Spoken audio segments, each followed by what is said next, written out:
course, finding the right cottage is the most important thing. Oh, yes, we were very lucky. Did someone put you onto it? No, came across it purely by chance. Oh, how sickening. We were out for a drive one Sunday afternoon, that's all. Parked the car. It's well over a mile from here, you know. And with the trees, you can't hear a sound. I know how far it is, my dear fellow. Your primitive trackway did wicked things to my suspension. Oh, well, we had to have that built, you see. Well, you can tell your road builder from me that it might do well for jeeps in Ghana or Mali or some such God-benighted hole, but for the home counties, it leaves a lot to be desired. Anyway, it was a beautiful evening, so we decided to go for a walk. We followed a footpath across the fields. Then we saw the cottage, half hidden in the trees. We'd always said that if we ever did manage to get a weekend cottage in the country, we'd make damn sure it really was in the country, not 20 yards from a main road. It's getting harder and harder. All the decent ones get snapped up in no time. Oh, it wasn't much more than a ruin, really. But we liked the area. It's reasonably close to London, and anyway, Rachel fell in love with it. Rachel, it's lovely, really it is. I do envy you. It's funny about houses, isn't it? You know, how a house sort of welcomes or repels you as soon as you open the door. We've been looking for years on and off, but Dan seems to think that beautifully decorated cottages just sit there in idyllic surroundings waiting for him to take out his checkbook. Don't you, darling? I felt it the very first time you came inside, almost as though something was saying, "You're welcome here." We had a hell of a job finding out who owned it. Took my solicitor the best part of 6 months, and then it was the land, not the building. Well, whoever owned it, farm labourers must have lived here right back into the 18th century. Earlier than that? That's what my father said. 10 generations of men who lived on bread and cheese, and now us. He sees it as symbolic. Of what? Oh, he didn't go into details. No, they never do. I suppose you got it for about £50, did you? Oh, a bit more than that. Not too much more, though. It's absolutely typical, you know. These things never happen to me. If I'd bought it, it would have turned out to be a medieval pigsty built on a bog. I think you better have a drink. Oh, I thought you were never going to ask. Did you have the kitchen built on? There was a sort of shed thing, but we had to rebuild it almost completely, and the loo and the bathroom. Well, if you're going to live in the country, even at weekends, you must provide for the creature comforts. I can't bear those dreadful people who lead civilized lives in offices and suburbs all week and then go back to nature and live like cavemen at the weekend. They deposit their dung in piles under your bedroom window, and when they give you a cup of tea, it's full of boiled newts. Don't worry, we're very civilized here. I should have asked you first, Margaret, but Dan was desperate. What'll you have? What have you got? Everything. They've got everything. Campari? With soda. Please. They've even got stereo in the bedroom. And you'll have a sherry? Yes, please, a small one.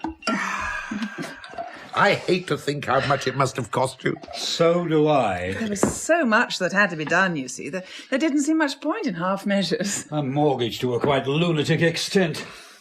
But it's worth it, I think. The only thing we can possibly do in the circumstances, Dan, is despise them for the shallowness of their bourgeois values. You're quite right. When you can't afford something, moral superiority is the next best thing. You're at the beginning of a very long story there, Dan, so if I were you, I'd forget it. No, I'll drop it, Rachel. It would depress me even more than it would Edmund, I'm sure. I've got some photos somewhere, how it was just before the builders moved in. Oh. Where are they, Rachel? Can you remember? Oh, spare us, Ed, please. I don't think we could bear it. We'll find them after dinner. I warn you, Christmas with Dan is usually ghastly. You don't know what you've let yourselves in for. Margaret, you're biased. He overeats like a pig at dinner, fills himself up with gallons of red wine, then snores and groans his way through till Boxing Day. It's a memorable experience. Red wine, that reminds me. Margaret, where's the bag? Oh, I think I put it down in the kitchen. Oh, right. What's up with Dan? He's brought a bottle of red wine. I do apologise. Don't apologise. We've got a couple of bottles of Burgundy, but nothing special. Oh, with Dan it'll be very special, I can assure you. Dan is a wine bore. Bring the bag with you, darling. We've got a little present for you, if you don't mind. Ooh. Well, actually, we've got one for you, too. Thank God for that. Now, this, my dears, is a truly magnificent bottle of Burgundy. I know nothing at all about wine, I'm afraid, Dan. Waste it on me. Well, you can take my word for it. It's fantastic. I get it from a little place I know just near Covent Garden. The chap's a friend of mine, and he usually manages all right, darling, rustle up that'll some. do. It's a bottle of wine, that's all. We'll drink it, and it'll taste nice, and it'll probably put us to sleep. My wife is a barbarian. Where did you put the present, darling? By the tree. Oh, yes, of course. It's a grotesque business, Christmas, isn't it? Always strikes me every year. If you're going to start talking about the commercialization of spiritual values, Head, I shall laugh out loud. Oh, just the changes it's gone through. A primitive ritual, then a Christian sacrament. What is it now? The great festival of the belly, and none the worse for that. Here we are. Oh, now what's all this? This looks very exciting. Anyway, happy Christmas. I'm so glad you could come down. It was either that or enduring each other's company for 48 hours, so I mean... Oh, a lovely print. 18th century, isn't it? Yes, an original. Yes, I can see. What's the house? Well, that's the point. It's the local hall, as it was in about 1760. It's not there at all now. Pulled down in the 20s. Thank you very much. It's beautiful. We saw it in a print shop in Charing Cross Road and couldn't resist it. That's the life, you see, all that elegance. Everybody ought to live like that. Peacocks on the terrace and all. On second thoughts, I suppose you two are having a pretty good try. We lack the peacocks. My husband, you see, beneath his progressive, nay, radical exterior, is the most hardened reactionary. Wait. His ideal lifestyle is the 18th century rentier. Not at all. Nothing is too good for the people. That's my philosophy. Anyway, this is our little offering. Happy Christmas, and thanks for the invitation. What is it? Oh, it's something made of wood. Oh, a carving. Sorry if it's a bit primitive and violent. A woman giving birth. A bit distorted. My friends who are mothers tell me it's not quite that bad. No, it's beautiful. Or indeed ugly, but I know what you mean. It's genuine, you know. None of your Harrods rubbish. Carved by a real live African out in the bush. Where did you get it? There's a shop just behind Knightsbridge. Specialises in genuine tribal stuff. They're ritual objects, really, aren't they, these things? Well, fertility, I suppose, yes. Probably for rain. But don't they make them especially for the tourists? I'm now? sure they do, but not this one. This was carved by someone sitting in front of a hut after a day in the fields. Probably in a time of drought or something like that. It's beautiful. Thanks a lot. It's the psychology that fascinates me.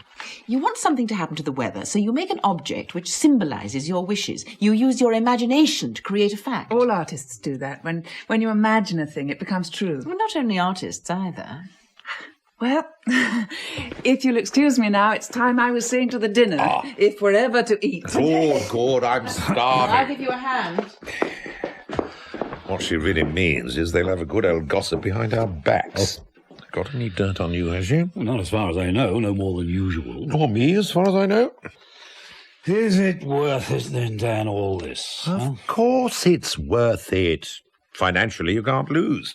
And who'd live any other way than in maximum comfort if they had the chance? Oh, yes, I suppose so. Yeah, but what I really want to know is what does your old dad make of it all? That's a bit of a sore point. Well, I thought it might be. That's why I asked. We had him down for a weekend, rowed non-stop for 48 hours. I can't help admiring your old man. I must do an article about him one of these days. You want another sherry? Oh, yeah, yes, please. It'd be nice, wouldn't it, if we could all keep our simple beliefs, regardless of the facts? Yeah. Cheers. What did he say? Asked me if I hadn't got anything better to do with my money, which is blood money anyway, as far as he's concerned. Advertising, public relations, market research, any of the selling professions, all out. Get over there with the goats. I should have been here and put the whole lot on tape.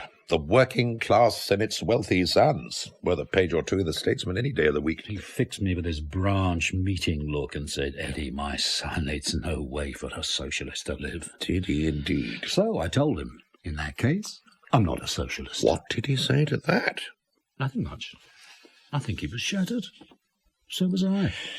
The blackmail that goes on between parents and children.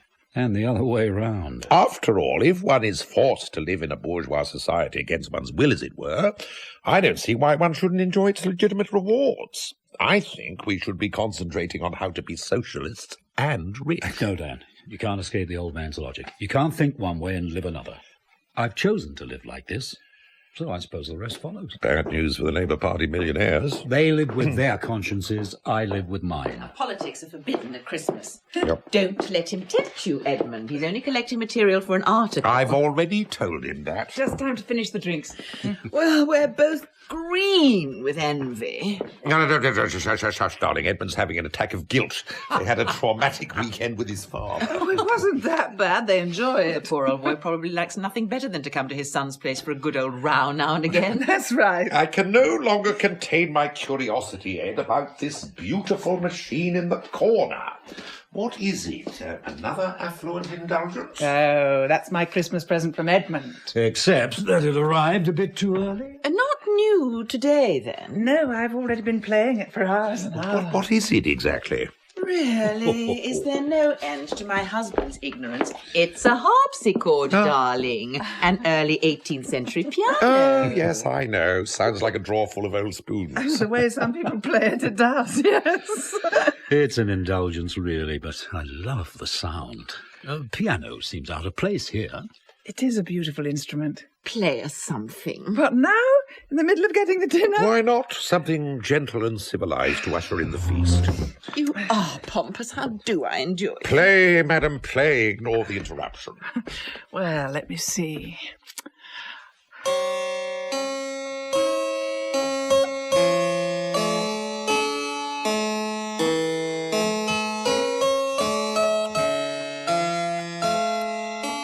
Oh, what a beautiful sound. Just right for the cottage. Small scale, intense. Lovely.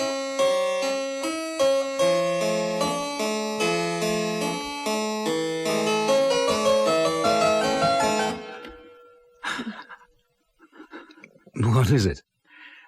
This music. Something in the back of my mind. Darling? What was it? That piece, do you know? No. No? Never heard it before. No. Neither have I. Sorry. I don't know where that came from at all.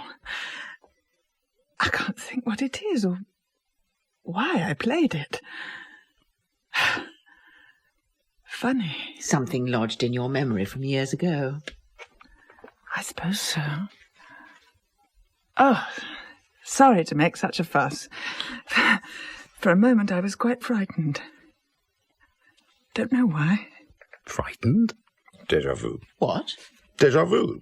That strange feeling of having said or done something before, or when you recognise a place you're quite sure you've never been to. Happens to everyone. You can't beat him, can you? Always on hand with a superficial explanation. No, it's true. The wires get crossed in the mental computer and it comes up with the wrong answer. You shut up, dear man, or I shall begin to feel embarrassed. Well, I better go and get the dinner out, if you'll excuse me. Pour some drinks, darling, and put the lights on. It's almost dark. Wasn't that interesting? I don't know, was it? Oh, yes. The slightest nudge of the irrational elbowing its way into our ordered lives. Oh, you are a journalist, you know. You're a journalist from your bootlaces to the centre of your tawdry little soul. Why the hell I should go to bed with you, I can't imagine. Now, what have I done to provoke such a brutal outburst? The irrational, indeed. Well, what else do you call it? It was something that happened to Rachel that she didn't understand. She's not really like that at all, usually. I mean, she doesn't go in for, well, you know. Otherness, not the world we live in, the world that lives in us. Oh, that's all rubbish, Dan. Just an easy way out for people like you who can't be bothered to think things through. All right, then what really happened to Rachel at the But you harpsichord? forgot the title of a piece of music. But why did it frighten her? That's right. We haven't a clue what went on in Rachel's mind there, except that something did and it caused fear. You won't find anyone who can give you a convincing explanation of it. But that doesn't mean it can't be explained, does it? Don't deprive him of his thrilling little mystery, Ed, or he'll have to fall back on his own intellect. No, I'm sorry, my dears. There's masses and masses of evidence that the mind possesses other powers beyond the rational ones. What powers do you mean? Oh, transference, survival, all kinds of things. Showbiz, darling, pure showbiz. Not at all. There are countless authenticated stories. For instance, of people being separated by thousands of miles being aware of the death of someone close to them. If mind can be projected through space like that, why not through time? Look, haven't you ever stood on a battlefield and felt the presence of the dead? It's just imagination. You see a bleak field, and because you happen to know a lot of men died there, you people it with ghosts. There's more to it than that, Margaret, isn't there? It's amply proved, for instance, that the mind can have a positive physical effect. I mean, hysterical paralysis, things like that. But you're proving my point, not his. The whole point about hysterical reactions is that they do have rational explanations. The point is, my sweetheart, that reason alone can't be trusted. It can look at the facts, and because of its own preconceptions, it can come up with the wrong answers. That may be true, but it in doesn't fact, mean... it's particularly noticeable in your case. In spite of all this pretense of rationality, I've never known anyone colour facts to suit preconceptions quite so shamelessly as you do. Why, is it that with you, Dan, sensible discussion always ends up with frivolous personal abuse? I lack intellectual fibre, that's all. Thank God for it, too, or life would be unlivable. Oh, it's like being married to Coco the Clown. Ask him a sensible question, he pours whitewash down your trousers. Listen, do you remember that dreadful party game, Nelson's Eye? It always frightened me to death. No, I couldn't bear little girls' parties. I wouldn't have thought that was your scene at all. Very middle class. Oh, well, we rough children were occasionally pulled in to make up the numbers, you What's it know. all about? You're blindfolded, and then you have to touch certain objects and guess what they are.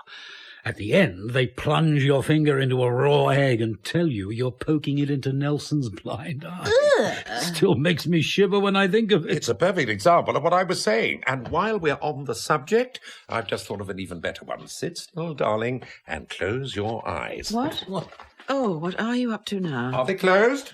Yes? No, I don't think I trust you. A blindfold will be better.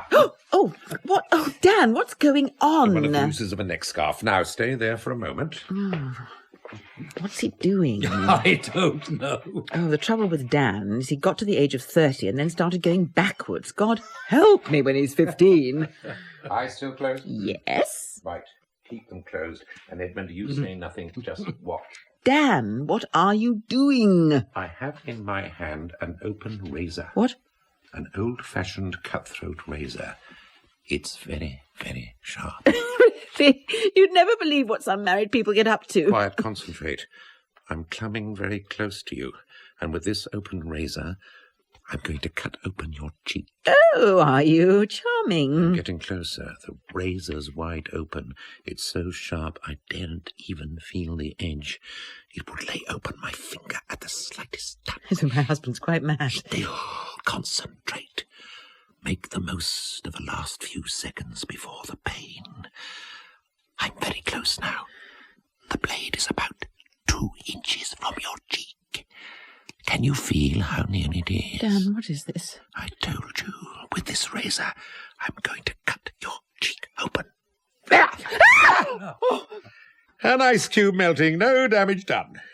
My God, that did frighten me. Point proved, I think. It was the coldness and then the wetness on my cheek. You can kill a man with a drop of water on the back of his neck if you tell him it's a guillotine. What was all that noise? Oh, don't worry, darling. A little practical psychology from Dan. My husband frightening the life out of me, quite normal. Party games, darling. No need to get alarmed. Well, dinner's ready now, so if you'd like to carry the turkey through, Ed, Margaret will help me with the vegetables and things. Oh, Dan, light the candles for me, would you? Oh, yes, I'm all for that kind of thing, Rachel. There's a certain ritual about eating I should be very loath to lose. I admit it's difficult to feel very close to the Great Spirit, opening cans of luncheon meat and fruit salad in a kitchen full of washing up. But when it's turkey with all the trimmings, the candles are absolutely essential. Here we are, then. Oh, good God, that's not a turkey. It's an ostrich. Isn't it a beauty? Ah, please, darling. Would you like to sit here, Margaret? Dan, you here? You've gone much too far, Rachel. Really, you have. I warn you, I'm a terrible pig. I shan't leave any of this. I've already made your excuses. My dear, have you noticed the carving light neatly on the dish? A little idea of the architect. You can't be a socialist with a spotlight over your carving dish, lad.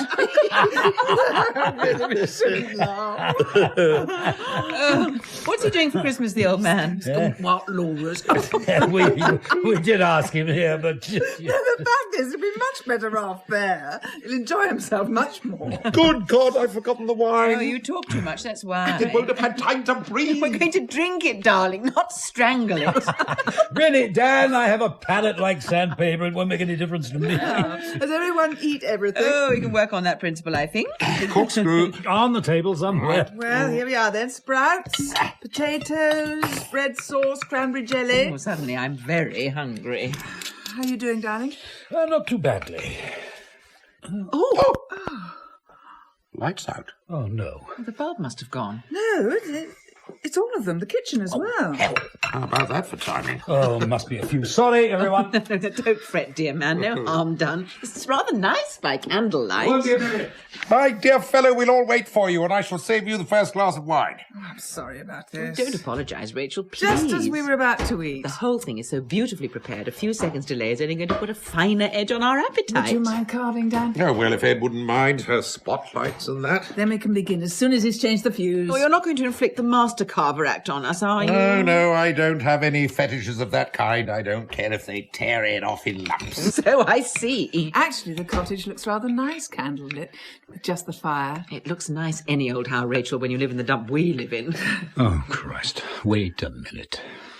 We could never do it, you know, Margaret, not even if we had the money. Stereo. We have a talent for creating shambles and discomfort wherever we go. Every house we live in ends up looking like a bourgeois refugee camp. All dead. Magazines, dirty underclothes, and half-full cups of last week's coffee. It's all horribly true. Try the phone. We had a candlelit evening here a week ago. I played to Ed for an hour, and then we read and sat talking. It was lovely. I bet. Oh, no, this is too much. Is everything all right? No, it isn't. What's wrong? Looks like we've got a disaster on our hands. Disaster? That bloody electrician. What is it, darling? What's wrong? Just about bloody everything. It's not the fuses, they're all okay. As far as I can see, we've lost all electric power throughout the house. There's no light, no heat, no cookers, central heating, television, a whole lot kaput. Oh, God. No need to panic. You've all forgotten the obvious solution. And what's that? This is England, remember? What happens every year as soon as it snows or one or two people put their cookers and heaters on at once? A power cut. Correct, a power cut. Either that, or the government has decided to teach the unions a lesson. I mean, what better time to do it than at Christmas? Oh, I do hope you're right. Oh, of course I'm right. There'll be a big inquest in the papers, and they'll go on about how our democracy is at stake, and then forget about it 3 weeks later. No, it can't be a power cut. Why not? The phone's gone, too. That's nothing to do with the power. Oh, well, don't worry, darling. It doesn't I matter. haven't finished the pudding or the coffee. We've got enough food here to last a month. You wait till I see that bloody electrician. 6 months it's been done, that's all, and you can imagine how much it cost me. Darling, if the heating's gone as The well. fire will keep us warm, Rachel. Don't panic. I'm very sorry. I'm afraid this has spoiled everything. But not at all. The dinner's cooked to perfection. There's gallons of wine and brandy and stuff, so we won't miss the coffee. Well, it's very kind of you to say so, but... Let's forget about all minor inconveniences and eat this fabulous meal. I think I'll get some candles out. Don't let the dinner spoil. Yes, But take a minute. I'd rather get it done now before we all start falling over each other. I'll help you. Ladies, finish the serving. Any minute now I shall begin to get the giggles. The sight of Dan trying to be helpful is almost more than I can bear. I suppose we could make coffee in a saucepan on the fire. Oh, I wouldn't trust him with a candle. He'll burn the house down. Society determines consciousness, Ed. That's what the Marxists say, but they've got it all wrong. Technology determines consciousness these days. Same thing. Put your two over there. During the last batch of power cuts, we spent whole evenings reading novels aloud to each other by oil lamp. Do you know anyone who wants a beautiful modern cottage, all mod cons, except that none of it works? This is becoming a very moral tale. See how our civilization hangs by a thread. Throw a few switches and we're back in the Dark Ages. Voila! Genuine candlelight. I don't understand it. What's that? If it were a power cut, the phone should be working. It's not conceivable that the phone and the electricity should have broken down simultaneously, surely. Of course it is. A large pylon could have fallen on a telegraph pole.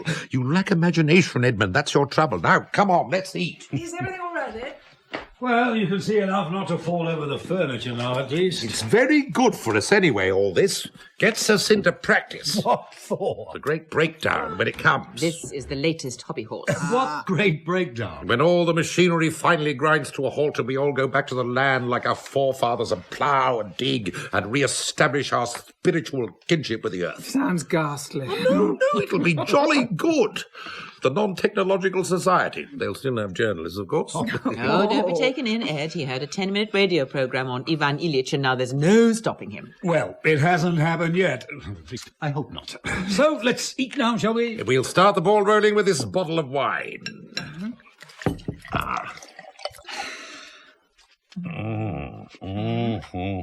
Very, very nice. You try that besides, Edmund. Well, cheers, everybody.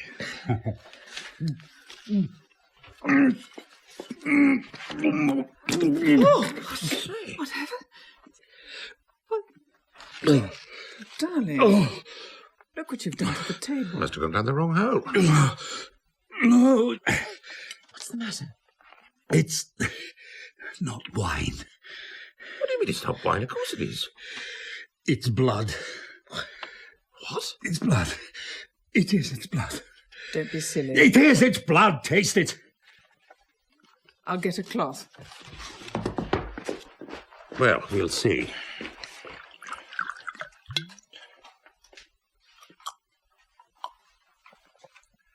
It's Burgundy. Very good Burgundy. Margaret, you taste it.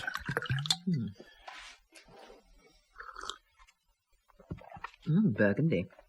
Beautiful. Let me wipe you. And the cloth. I don't understand. Really, taste mine. Really, I'm not joking here. You must be going mad. It smells just the same. Look! Now, that's not blood, is it? Oh, it is. To me, it is salty. It's sticky. I mean it. Stop it, Ed. Stop it. What do you mean? Whatever sort of game you're playing, stop it. Rachel, it isn't a game. To me, It's tastes... wine! Obviously, it's wine! Give it to me! It's wine. Oh, but never mind, my dear fellow. I won't insult you by bringing my own wine the next time. Dan, I believe you when you say it's wine, but to me... Oh, no. It isn't possible, is it? Let's eat our dinner, shall we, before it finally gets cold? Yes, that's a good idea.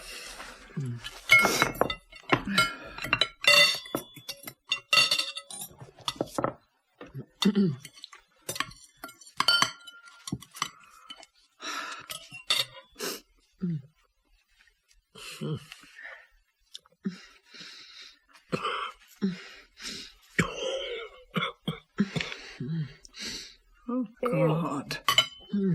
I'm sorry, darling. This is a very hot turkey. It's the meat. It's the meat, too. Madras style and then some.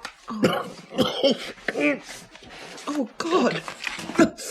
Have you stuffed it with chilies and pepper seeds? Don't worry, Margaret. I recognise a practical joke when I see one. Vintage blood and a bird that tastes like acid. It's just an ordinary turkey. I cooked it just as usual. Oh, my God. I think you poisoned. What's happening? Rachel, Dan. Oh, it's burning me. Water. Drink lots of water. God, this is happening. I think we're all going to die. I can't bear it. I must get out of here.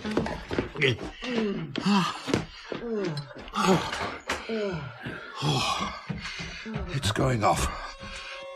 Oh, that's better. Oh, yes. Me too. Oh. Oh, thank God for that. Take deep breaths. That helps. Listen. Can you hear music? I can hear it. Yes, I can hear it too. It can't be. Where's it coming from? Rachel upstairs, she's turned the radio on. She can't. It's a mains radio, not a battery. Listen to it. What? Don't you recognize it? No? Would you? Wait a minute. It's the music Rachel played. That's right. Where's it coming from? The air? Where did the pains come from? With me, it's almost completely gone. So suddenly. Yes, with me too. It was very strong. How I imagined taking poison. Was it like that with you? Burning as I swallowed the meat. And now it's gone. So is the music. Listen. Nothing at all. Silence. Rachel's coming back downstairs. Darling? Did you hear it? Or am I going mad? We heard music. Rachel, are you all right? Upstairs, on our bed, there is the skeleton of a child. I presume it's a child. It's only about 3 feet long, and the head bones are rather fragile. What? That's why I asked if you heard the music. Of course, you don't believe me. But it wasn't just my eyes. I touched it too. Come with me, Dan, will you? For confirmation or support? Both.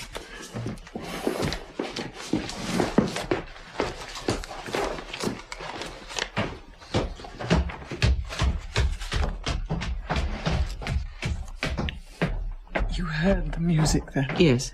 I hoped it was in my head. Did you recognise it? Yes. Did it come from the instrument? No, it didn't seem to come from anywhere. From the walls, almost. That means it's something to do with me. Why do you say that? The music came to me first. I played it before I knew it. I'm the one. I don't see why. We all heard it. I'm very frightened, Margaret. Are you? I was frightened by the pain, but I'm not frightened now. Interested, really. Mystified. I can feel something. I can't describe what it is, but it's something dreadful.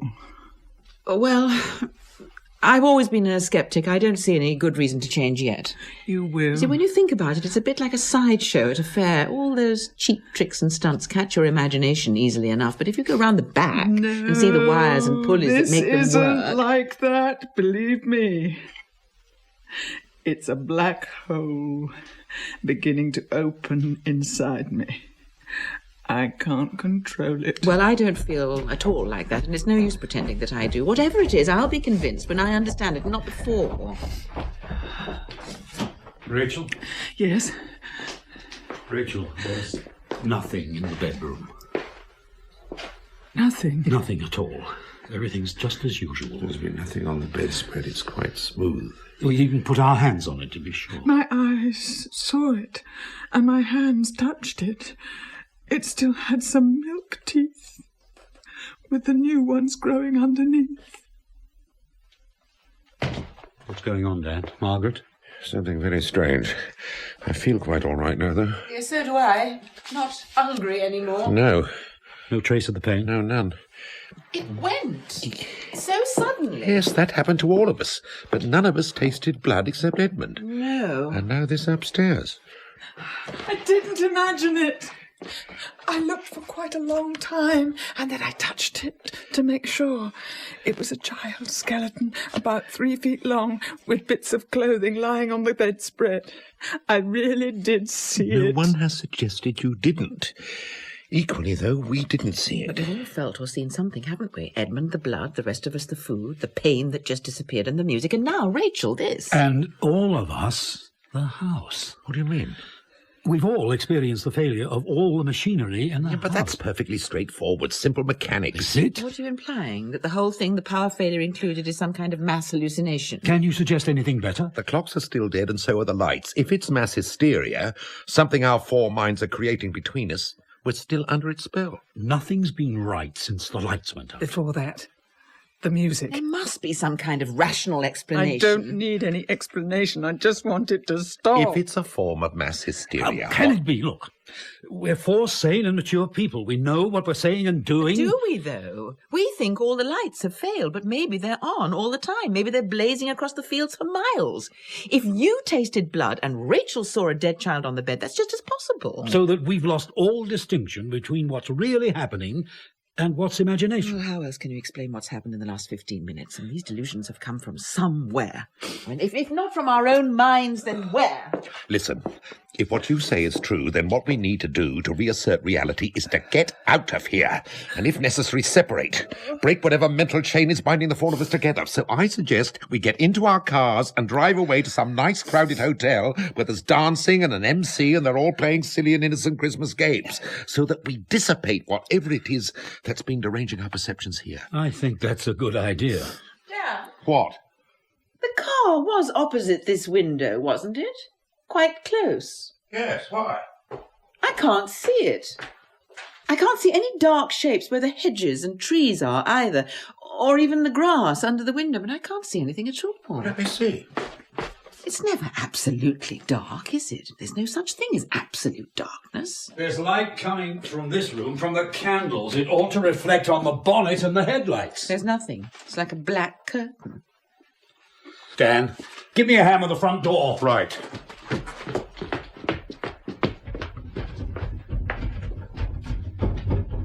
Shoulder it with me.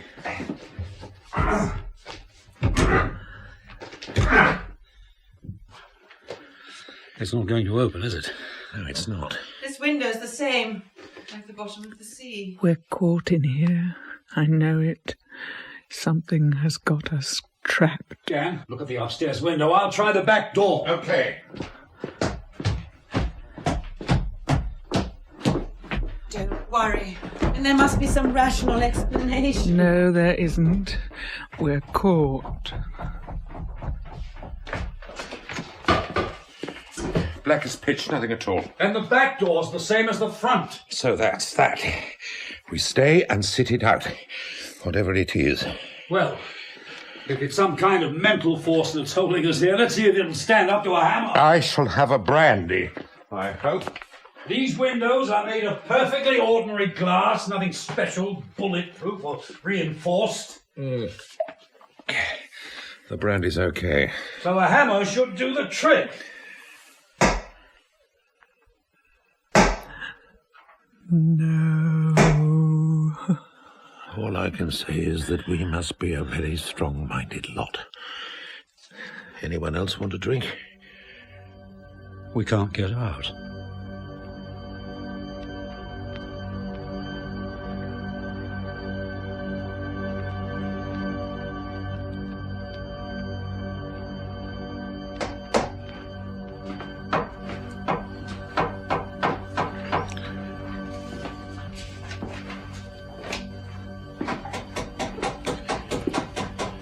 Is he doing? Trying to see if it's possible to knock a house down from the inside and failing. Of course he's failing.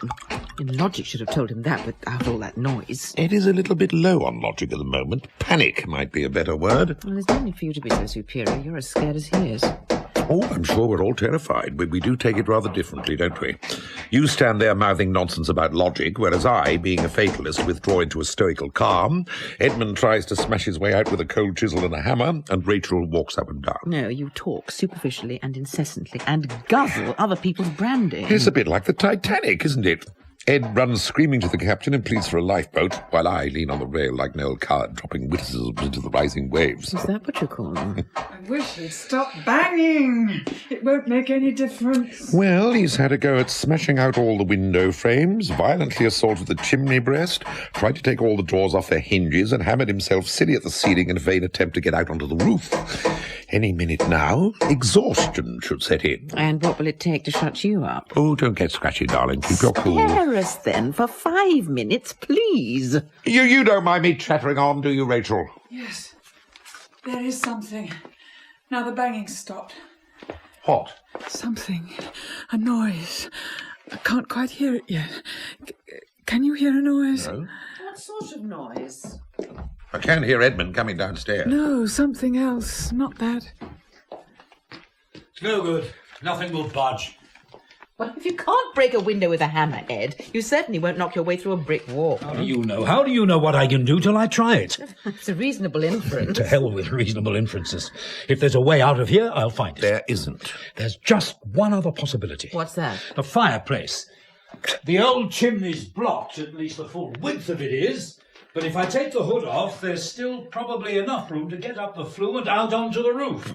I'll have to put the fire out. Oh, now, wait a minute. Look. What? It's the middle of the winter. It was bloody cold driving down here. Well, I can't take the hood off with the fire still alight. can Ed, there's no electricity. The central heating's dead. If you put the fire out, we'll all freeze to death. It's the only way. I haven't Ed, tried. it's pointless. If you can't hammer your way through glass or open unlocked doors, then whatever it is that's keeping us here will stop you getting up the chimney, too. I'll believe that when I see it. I'll get a bucket of water. Oh, my God. This is ridiculous. It's your logic that's at fault, Margaret, not mine. When I get that hood off, it's clear to open sky. No glass, no woodwork, no locks. Straight out onto the roof. When you get the hood off. That's just a couple of screws. So were the hinges. You're wasting your time. I'm going to try it. It's the Empire building spirit, darling. We can't win. Be quiet! Everybody be quiet! What? The noise. I can just hear it. What noise? Can you hear a noise? No. Listen. It's very faint. Long way off. Yes. Thunder? No. Voices. Getting closer. Here or outside? Or in our heads? In all 4 heads at once? Why not? No. It's in here. Loud. Oh, loud. Is it a hurricane? Earthquake? Brickwork. What? Collapsing. Ah! It's bursting my eardrums. Look at the window. What? It's broken. Didn't you hear? It is.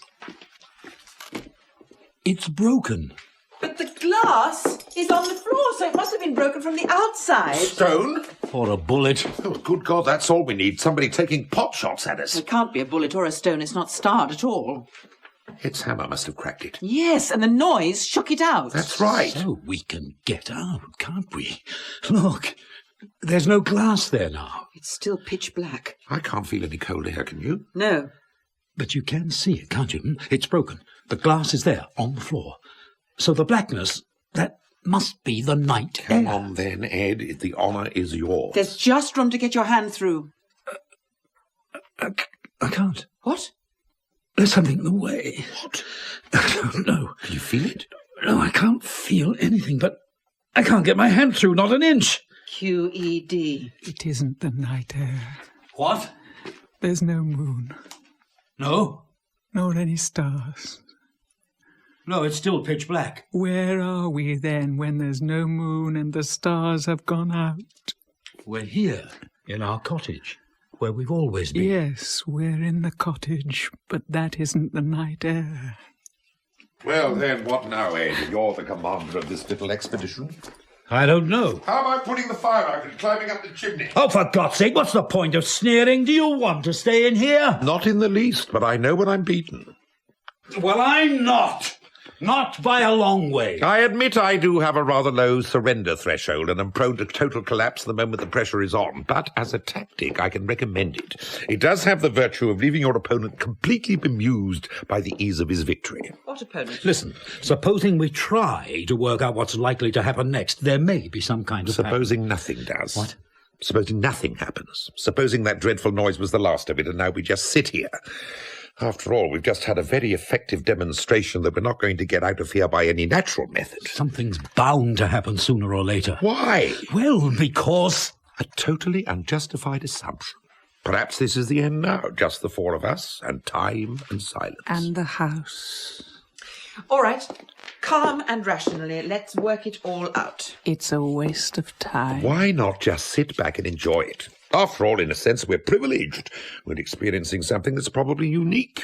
Inside the house, several extraordinary things have happened that we can't explain except by suggesting that we're all sharing the same hysterical delusion. I'm glad I married a rationalist. I always knew it would come in useful. But now, the house itself has become part of the delusion. We look through the windows and see nothing, and some inexplicable force keeps the doors closed. The same force keeps us inside even when a window is broken. The house itself. What do you think is beyond those walls, Dan? Do you think it's the two cars and a patch of grass with a track leading to the main road, or is it something else, just space, perhaps? If it's just space, your rationality is wearing a bit thin. What time does your watch say? 5:30 it stopped. Edmund? 5:30. Rachel? 5:30. So does mine. So does the electric clock, and I bet you every other clock in the house says 5:32. That must have been the time when the lights went out. So, everything stopped at 5:30. Or started. Everything? And I wonder what time it is now. For a rationalist, you're getting pretty fanciful. I prefer to wait and see before venturing into the realms of science fiction. It's the house, I'm sure. It all began when the house ceased functioning. The machinery, not the house. It may be that the house is functioning perfectly well. I think we've been selected. What do you mean? Chosen in some way, the four of us. What for? Something nice, I hope. No, I don't think so. Oh, well, we don't achieve anything by getting all intense and visionary about it, do we? I mean, what we need to do is to keep our eyes open and our minds at full stretch. Our antennae, you mean? You look at Rachel sitting there. She's got all her receivers working at full power. It's nothing to do with intellect, what's registering on her. You want to believe it, don't you? That's what it is. But I don't. I want to know. If it is something to do with the house, it can't be the house on its own, can it? And what's that supposed to mean? Personally, I've always thought that houses were places you lived in, not malevolent spirits. It must be us as well. Us and the house together. I certainly wouldn't enter into a conspiracy with one to lock myself inside it. Don't you see what I mean? The house is crucial. It must be. It's some coordination or coincidence between the four of us and this place. Oh, really, Ed? It's getting ridiculous, isn't it? I don't see why. If we don't stick to what has actually happened and what we know, if we start indulging personal fantasies... It isn't fantasy. Then we'll very soon lose whatever sense of reality we might have left. You yourself said it. The house itself has become part of our hysterical delusion. Yes, I know, Ed, I said that, but it was just a wild hypothesis, that's all. Does anybody take it at all seriously? All right, then. Hard facts. Did you have pains in your belly or not? Yes, I had pains in my belly. Did you hear the music? Yes, I heard music. And can you get out of here now? No, I can't get out. So, what are you going to do about it? I'm going to sit down here and drink brandy and wait till the morning. Morning? What makes you think it's going to get light out there? That isn't night outside the window. All the clocks have stopped, all the watches too. So what time is it, Dan? Can you tell me the time? No, I can't tell you the time. How long will it be till morning, then? And how long has it been since all these things happened? 2 hours or 20 minutes? Calm down, Ed. There's no need to get worked up. Oh, yes, there is. I'm going to get out of here some way or another. I'm not going to sit on my bum with a brandy in my hand and wait and see what happens. There's some loophole in the argument, something that will make it all clear. If you've got any better ideas, I'd like to hear them. No, Ed, we haven't got any better ideas. And I'll tell you another hard fact, too. What's that? If it is some combination of the house and ourselves, well, I've been here with Rachel dozens of times. We've had friends here for the weekends. But you, Dan and Margaret, you've not been here before. Well, that's charming of you, Ed. Are you trying to say that all this is our fault? Not your fault alone, no. Oh, that's jolly decent of you. But you two are the new element in the situation. So it could be something about you and us together. And if we want to get out here, I think we better sit down and examine ourselves and the situation between us rather honestly. Well, I was briefly a member of the Communist Party, Ed, when I was at college. It's probably that. Take it seriously, Dan, I please. begin to take it seriously when you insist in turning the whole thing into a ridiculous joke. What do you want us to do? Sit down and drag out all our little peccadillos and misdemeanours till a sepulchral voice booms out, "He's the one!" and drags one of us down to hell like Don Giovanni? No, of course I don't mean that. Retribution went out a long time ago. If there's one thing we've learned this century, it's that the biggest crooks usually get away with it. I didn't say that. You know I didn't. Why must you turn everything into a joke? It's a hopeless task, Ed. Even if it were feasible, the number of possibilities is enormous. No. It's a simple answer, I'm sure. Something logical we haven't spotted. Why be so arrogant as to assume an answer? It might be one of those stimulating mysteries like the Mary Celeste, where no one will ever know. Dan, why must you be so infuriatingly flippant? After all, you were the one talking about all this earlier tonight. Was I? The submerged energy of the mind and powers beyond the rational. Games with ice cubes, darling. Oh, yes, all that. The world that lives in us in spite of us. That'll teach me to keep some control over my party conversation, won't it? That's what happened, you see. You've hit it, Dan. Have I? The world that lives in us. How would it be if that world in some way took over? If the inner world and the outer world changed places? Complete disaster. My day-to-day life is shambles enough. My inner life is total chaos. Mine's rather vicious. All the old scores I could pay off as part of the natural order of things. So that the ordinary external world becomes subservient to the world of dreams and desires. That's it, you see. It's us. We've done it. We projected something in ourselves out of ourselves till it's become fact. You said exactly that, Margaret, about the African carving. In the imagination, desires become facts. What you want becomes real. In that case, what nasty imaginations we do have. Drinking blood and dead children, a very greasy and turbulent pool inside one of us. But which one? But you're not serious, are you? Of course I'm serious. Forget it, Ed. It's nonsense. One of the biggest cliches of science fiction. No, I mean it. Look, Ed, I suggest you sit down quietly somewhere and let your imagination cool down a bit. No. I can see it now. I can see through all this pretense. What pretense, Ed? You and Margaret, the game you're playing. What game? Are you playing a game, darling? I'm not, as far as I know. Why are you both so resolutely determined not to be serious? Every time I get near to what's happening, you two try to head me off from the truth. This is ridiculous. What truth? That it's you, of course. One of you two. Or perhaps both of you. None of this has ever happened before. Neither of you has been here before. And all the time you try to laugh it off. Don't be silly. Not being silly, I'm being very practical. I want to get out of here. Neither one of you is going to stop me. Ed, be quiet. What? Rachel? I thought she was asleep. Rachel, don't you see it? I see you making a fool of yourself. It must be them. Who else can Could it as be? easily be me. It could be you. Me? How could it be me? Do I want us to stay here in this madhouse? You've hated this house from the first. That's why you spent so much money on it. That's why we've almost crippled ourselves. Always the most modern and the most expensive of everything. It's like the whipping boy, a way of punishing yourself. That's not true, I Rachel. didn't see it at the beginning, but it became obvious after a while. You didn't want a cottage in the country, so you bought the most dilapidated one we could find. You felt uneasy about your own comfort, so you turned it into a showplace. You felt ashamed of spending so much money, so you jumped at every opportunity of spending more. You're still not at ease here, so you keep inviting people down in the hope that they'll convince you. Don't say any more. Now your own guilt tells you it must be your fault. Punishment inflicted on all of us because of you. But you can't bear that, so you lose your temper and turn on your friends. No. It's very simple and rather sad to someone who loves you. Do you really think of me like that? I understand you. I know how real it is and how much it hurts. But I can't let you make a fool of yourself by savaging our friends.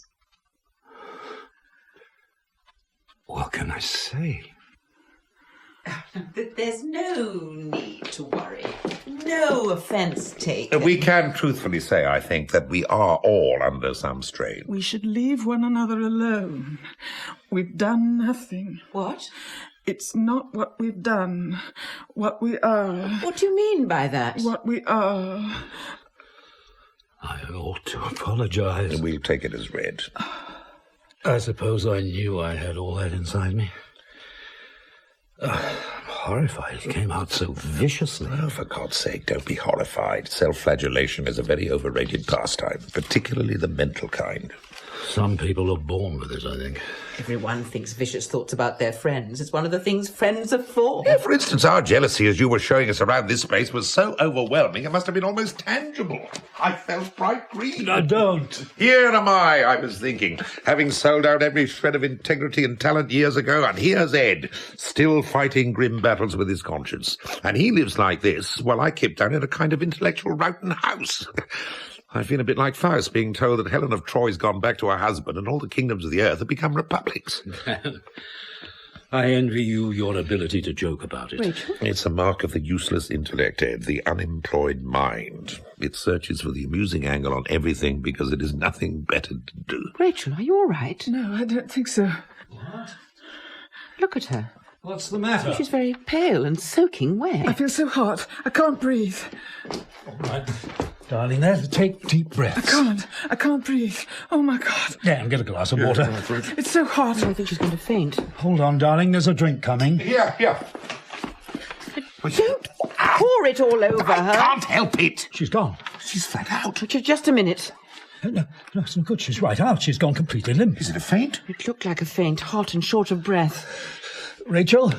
That won't do. She's really out. Hang on. What? I've got some smelling salts in my bag. I didn't know you carried smelling salts. What a sweet old-fashioned thing to do. All our friends when you bore them into insensibility. She really is out. Smelling salts usually do the trick. If it is a faint, she should be coming round by now. It looks more like sleep. Her breathing is very quiet. Listen. Barely audible. I can still feel it, though. Not deep, but regular. Do you think she's all right? I don't know. It's very odd. Oh, my God, I think she's dying. Dying? Breathing, it feels very faint now. Lay her down quickly. Lay her flat. Rachel! Don't panic. Just get her as comfortable as possible. What on earth can have happened to her? Could it be a heart attack, a stroke? I don't think so. She didn't say anything about pain, and her colour was all wrong for a heart attack. She's breathing perfectly well now. You get close and listen. It's faint, but perfectly regular. Yes. So is her pulse, too. Feel. Oh, my God, what's happened to her? I don't think she's ill. Look at her. She's fast asleep, that's all.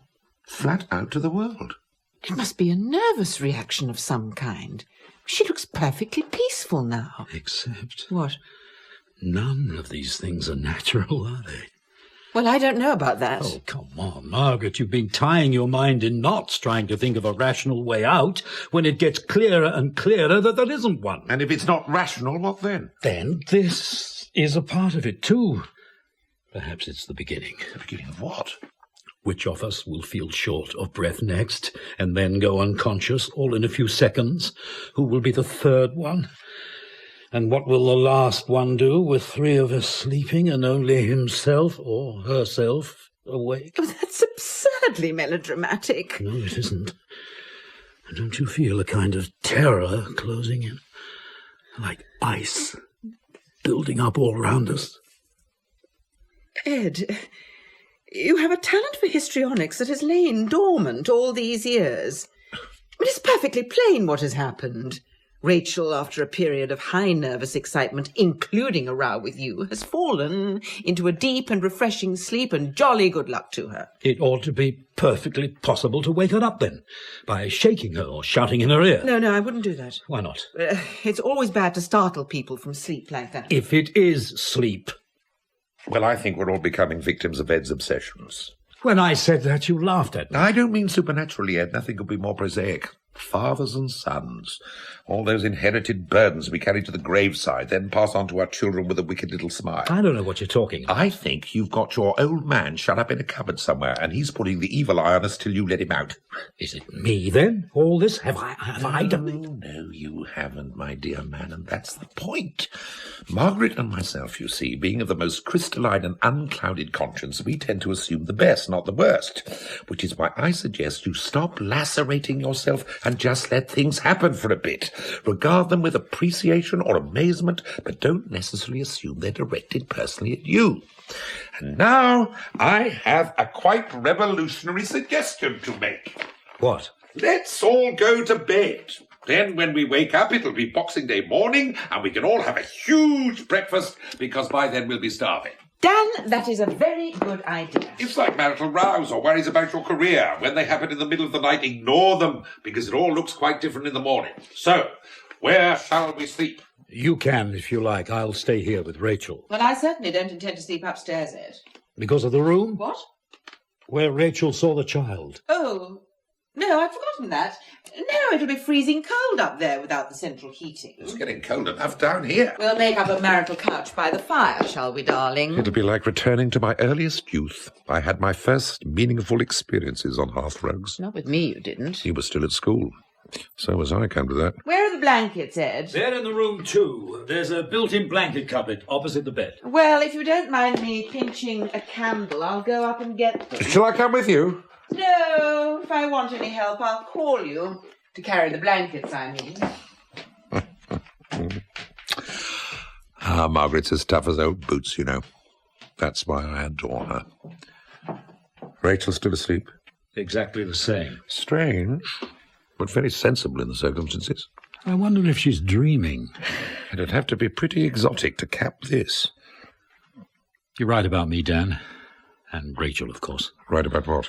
The legacy I get from my father. Not only you. It's a bit much to be loaded with a Puritan conscience when you're not a Puritan. Oh, my dear man, half the population could say the same thing. They all proclaim their intellectual freedom and moral liberty. And just behind their shoulder comes this grim-faced chap with a black hat and white collar. Where's yours, then? In my case, he's shriveled. You need to preserve some moral sense, or the poor bugger starves to death. I don't believe you. Look, don't deceive yourself into thinking that I'm very good-hearted under this glittering exterior. I tried to comfort myself with that thought till I was nearly 30. I was preserving my real and worthwhile self to blossom in middle age. Now I'm on the verge of middle age, I find there's nothing left to blossom with. The bud has gone rotten, and the whole tree is dying from the root. That's just self-dramatization. Maybe. But she knows me. All my evasions and self-deceptions. Even if I hide them from myself, I can't hide them from her. All this, for instance. It's wrong. I know that. All what? The house. Me. Us. Ah. I know what price the rest of the world pays for our comfort, and how many thin Africans it takes to make one overweight Englishman. And that knowledge is the beginning of damnation. Fruitless, Ed, fruitless luxury. Luxury? You don't intend to do anything about it any more than anyone else does. Agonizing over it gives you the double satisfaction of feeling bad about it and feeling good about feeling bad, both at the same time. Yes, that's right too, I suppose. Of course it's right. We're all dab hands at these games with conscience, our generation. We grew up with them. But I'm also good at my job. Very good at it. I make a lot of money, and I'm capable of making a lot more. And why the hell shouldn't I? There are enough incapable people in the world, but I'm not one of them. I can cope. No. What? Not content with being the big bad wolf, you want to be the ogre that eats children as well. Forget it. Have a drink. Here, I think I will. The brandy is very reliable, smooth and strong and uncompromised, like me. Are you frightened, Anne? Terrified, my dear. I'm keeping my aplomb, that's all. Every now and then I get a great surge of feeling that everything must be all right. The doors are open, and we imagined it all. Standing here talking to you, it's very hard to believe any of it happened. Try the red wine. No, I can't do that. Then we'd better assume everything did. What will happen to us? I don't choose to think about that. I'm a slave to experience, Ed, a creature of the present moment. It's the only way life can be made endurable. Otherwise, it consists of nothing but regrets over the past and apprehensions about the future. Who wants to live like that? No one. That's right. No one. When I won my scholarship, my dad said to me, "Eddie, my son, your father was born and brought up in a slum street in the East End, and he's wasted his life in dirty factories making other people rich. And now you're going to Oxford. Through you, son, and others like you, the working class will come to power." Yeah. Even at 18, I didn't know where to look.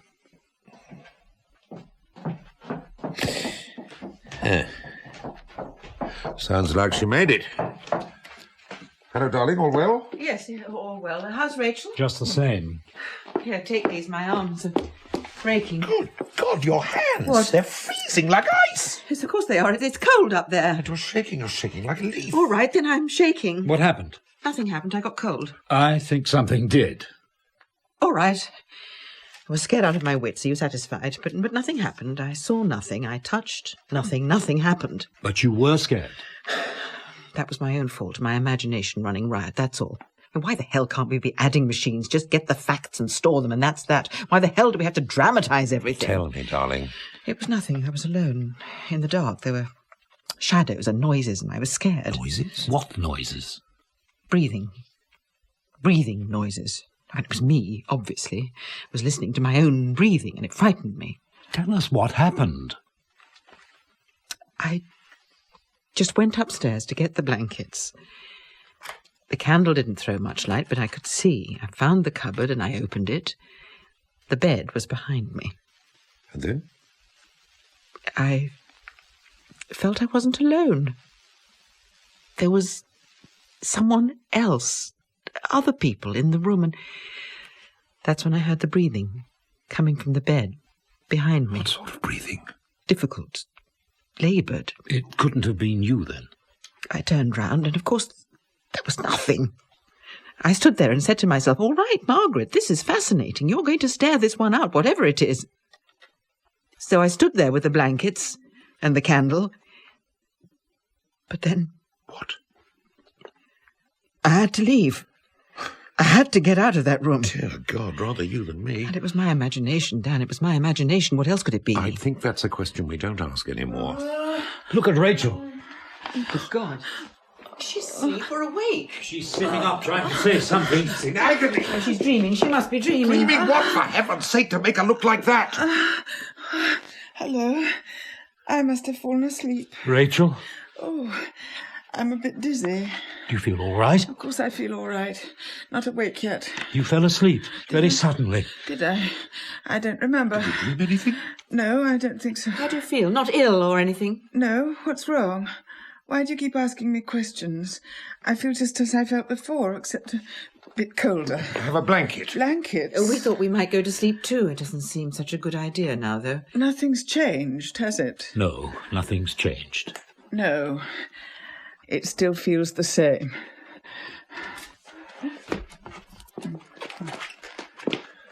So what now? God knows. Perhaps we all go crazy. After all, what's happened?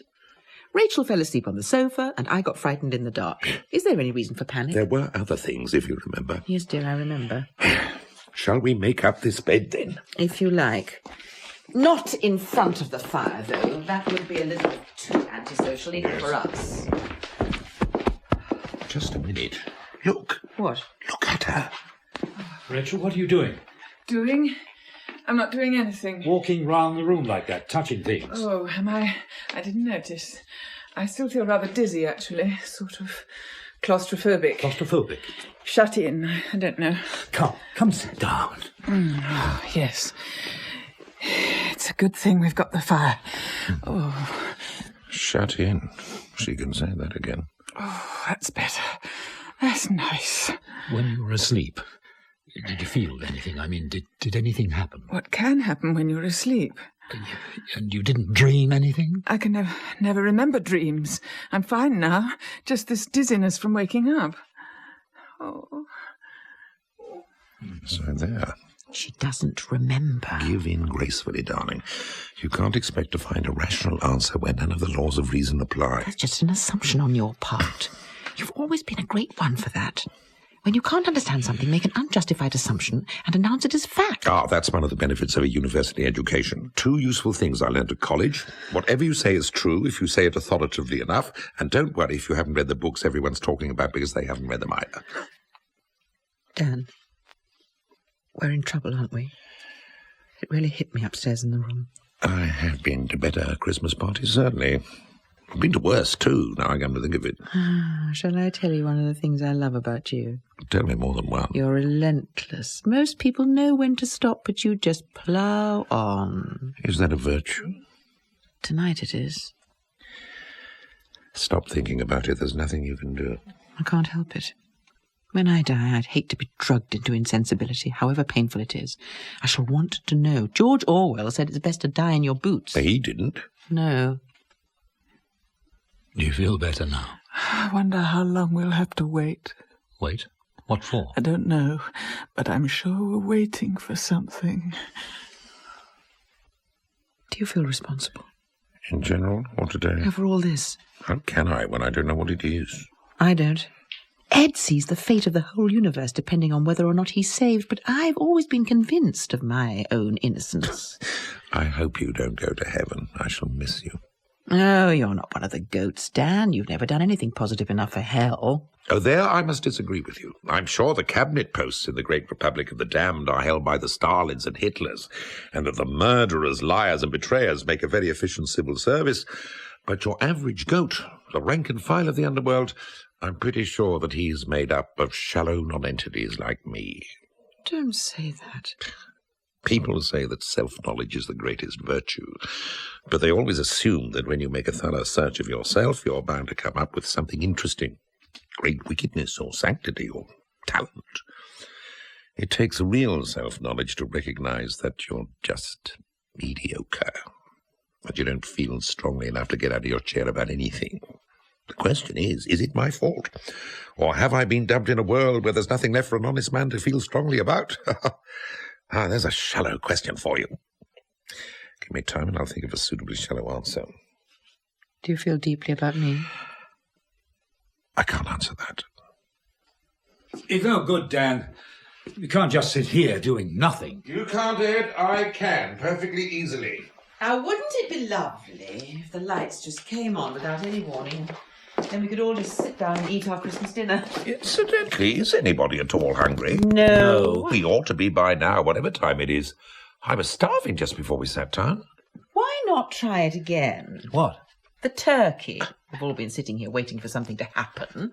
Perhaps it's wearing off. Do you fancy a taste? Not much, do you? Don't worry, my two heroes. I'm quite willing. But if I collapse groaning again, I shall expect you to pick me up. Margaret, are you sure? For experimental reasons, if no other. Now, there. A rather succulent piece of breast. Well? Very nice. No pains? No pains at all. I'm not hungry enough to enjoy it, but it tastes good. Did we dream it all then? No, before it happened. This time, it didn't. What does it mean? It might mean that whatever was happening isn't happening anymore. And that we can get out? What are you waiting for? Do you want me to try all the doors and windows too? Come on, back door first. Margaret. Come here. Come here. What's the matter? I don't know what's happening to me. At one moment I feel myself and then... What? I can't say what it is, but it's something other. I feel it in my body. Something's coming. What do you mean something coming? Something's coming here. All right, then, let's try upstairs. I don't think so, Edmund. It frightens me. I can't control it. Listen, Rachel, when you woke up, what happened? I felt dizzy. I had to get out of there. There was no room. No room? Oh, yes. Something's happening now, Margaret. Whatever it is, it's beginning. I'll tell you what happened, Rachel. You sat up on this sofa and you looked terrified. What was happening to you? What were you feeling or seeing? It was horrible. I couldn't stay in that room. I had to get out. What room? You were sitting here. Well, that's that then. Well, there's still the front door and the windows. The windows are just the same. Look, black as whatever it is up there. No way out. No, my darling, no way out.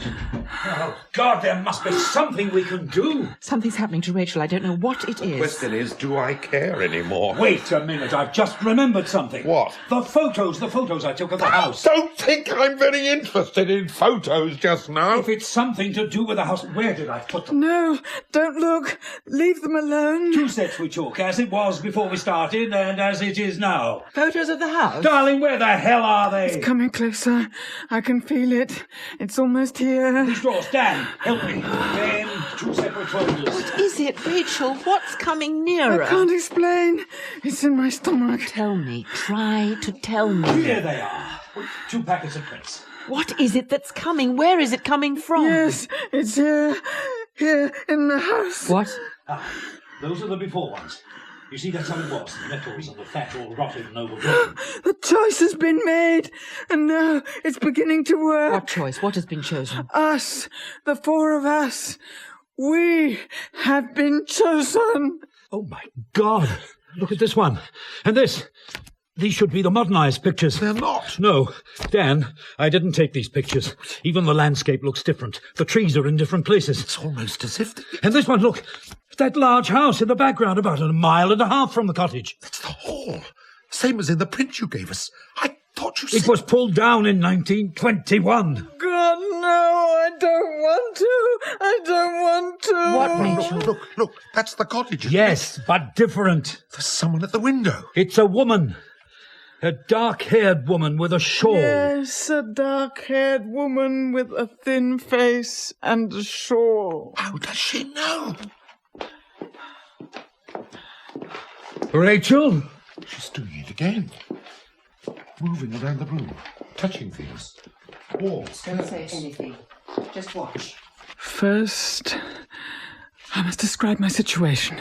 The cottage is more than 100 years old and needs repairing. When the rain is very heavy or goes on for a long time, the thatch leaks or becomes soggy and everything is damp for days. The walls are lath and plaster and badly decayed. The plaster has crumbled in some places and you can see daylight through the slats. I try to cover those places with sacking as I do the windows. There has been no glass in them for as long as I can remember. Where does she mean? Here, surely. How can she mean here? My own position is desperate. I try to keep my mind clear as far as I can in my fevered condition, but the pain in my stomach is mostly very bad and sometimes reduces me to screaming and groans when I can do nothing but despair. For myself, I suppose I could bear it more easily, but when the children cry out and moan and beg me for food, I feel I will run mad with anger and bitterness.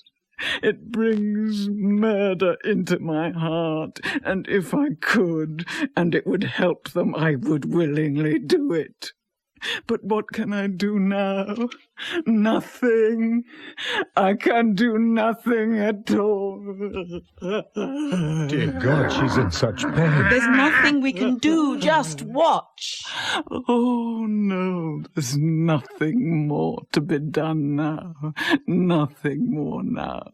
Just the waiting and the pain. The children have cried themselves to sleep, and we are all too weak to move any more.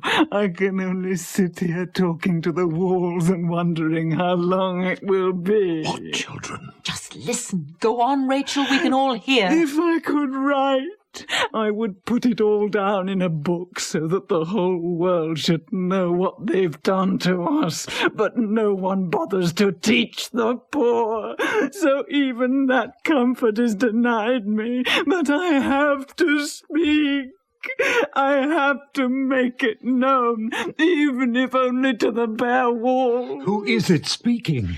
No, just listen. I, Sarah Jane Mulby, born a Christian, age 26, a married woman, but now a widow. I'm lying here on a straw mattress with my 2 children, Robert and Jane. There is a little water, but nothing to eat. We have none of us eaten for well over a week at least. I don't remember when. Here, in this house. Listen. My husband, Robert, was a hard-working man, not sparing himself when there was farm work or anything else to be done, and we were all happy till the bad times came.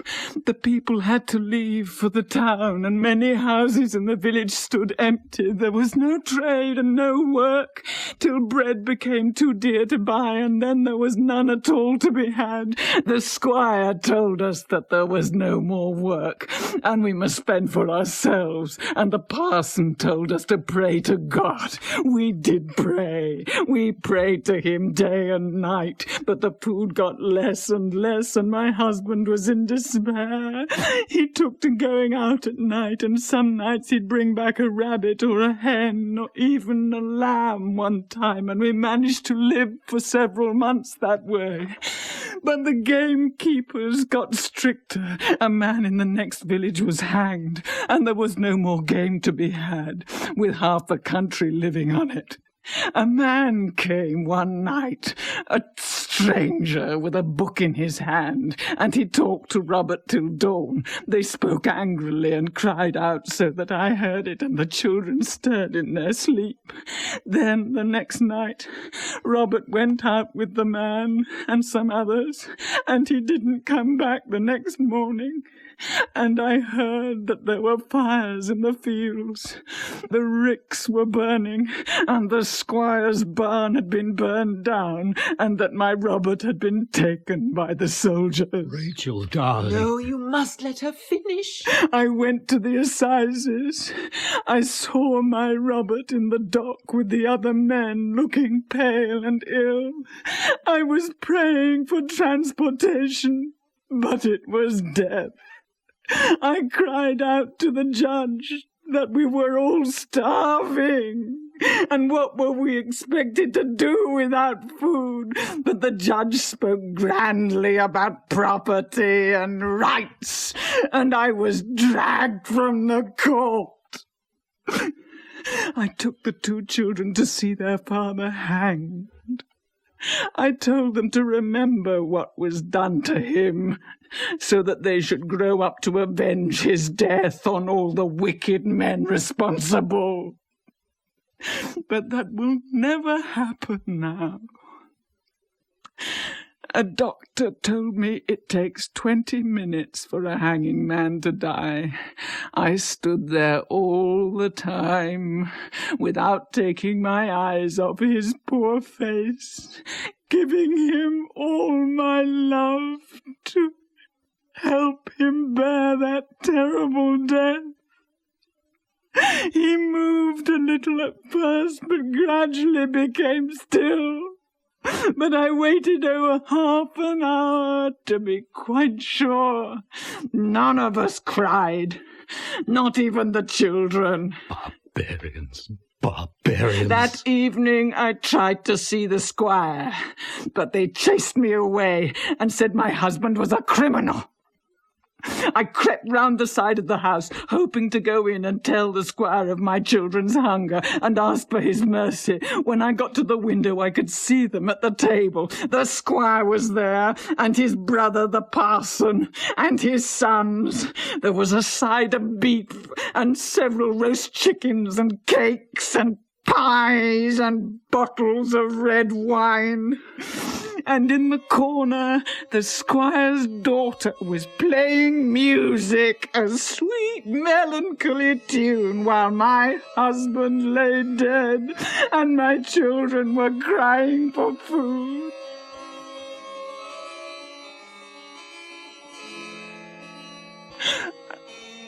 And I thought, this can never be forgiven. No circumstances, no degree of self-interest, not even ignorance, can ever excuse this feasting and dancing while on the same planet, in the same village, people are starving. And I knew then that I was beaten. That where there was no conscience, there was no hope, that there was nothing to be done, that this wickedness and injustice was too great a monster for me to grapple with. I came home and closed the door, and since that day no one has bothered to open it again to see who may be inside. Here she means. She means here. I used to believe in God, but this world is men's work. I recognize it by the bloodstains. If God still sees us, he sees us with despair. Like Pilate, he shakes his head and washes his hands, unable to save us. I know we will soon be dead now. The worst pain is over, and my bodily weakness is almost comforting, like the beginning of sleep. I have no forgiveness for the selfishness and greed which has destroyed my family. The hardest thing of my dying is to know that our murderers will go unpunished. Someone surely must pay for our unjust deaths, and all the other deaths like ours, for I know we are not unique. If no ear can hear my accusations, nor no eye ever read them, let my words burn themselves into the fabric of these walls, so that brickwork and plaster and beams should remember the agony and injustice of those dying under this roof. How can this ground ever be easy, while there is no atonement for crimes like these?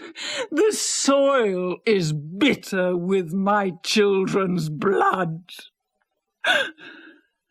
I can't say any more. Just this cry against injustice from the dark centuries. Jane is dead now, and Robert is in a deep sleep from which he will never wake. I can't speak any more. I shall need all my breath to face this starvation that is slowly draining my life. While we sleep in our paupers' graves, let someone, somewhere, remember Us. The chosen four.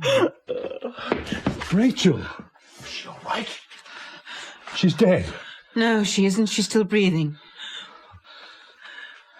Rachel, my darling, are you all right? we must put out all the candles.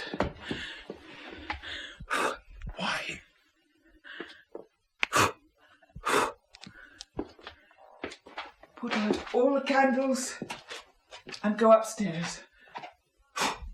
Why upstairs, Rachel? Because she's there, lying on a straw mattress with her 2 children, where our bed used to be, under the cracked walls and the leaking roof, with mice running between her feet. The children are stiff and still, with their fragile bones protruding, and their skin like paper.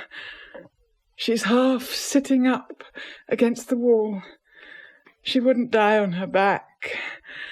Her eyes are open, and the expression on her face is not an expression of peace. Follow me. Shall we go? I don't think we have any choice. Hold my hand, Dan. I'm frightened. Don't be afraid. I told you we were privileged. Yes, and I understand it now. Now, I understand it.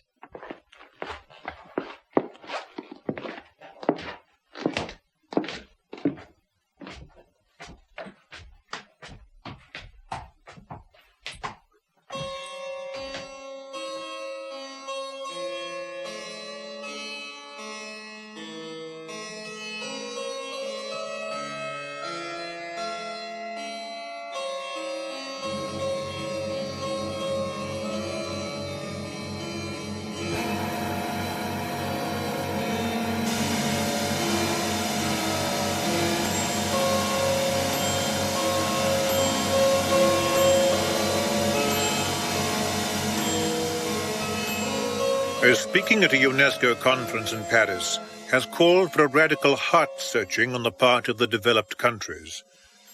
It is well known, he said, that under the present circumstances, far from rectifying the situation, the rich countries are getting richer and the poor countries are getting poorer.